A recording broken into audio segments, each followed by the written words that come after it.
Hello mga kachar! Welcome to Simply Althea Vlog. So we have another vlog, and it's all about the GPC Korean surplus. So nibisita kita dari sa may GPC Korean surplus Tubigon. GPC Korean surplus Tubigon is located at Giwanan Barangay Road, Tubigon, Bohol.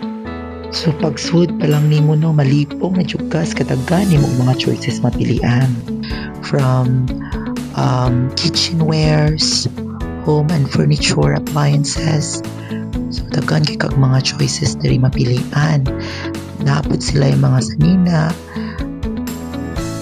mga bed, mga tent, mga baso o mga kitchenwares, mga bangko, mga trolleys, o kuban pang klasik-klasik mga sala sets.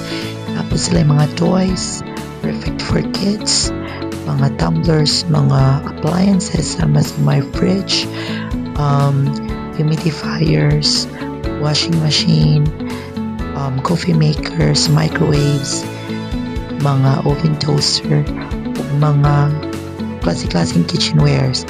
Di pa sila yung mga tumblers, mga mugs, o kuban pang mga gamit sa kusina sama sa mangkok, blender, coffee maker, heater, water heater, mga trays, mga mini cups, and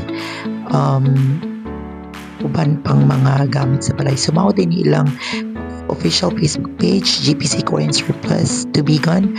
Watch their live if na mga new arrivals, and also they have their other branch at GPC Korean Surplus Taliwan. So once again guys, this is Simply Althea Vlog. Thank you for watching. Bye bye.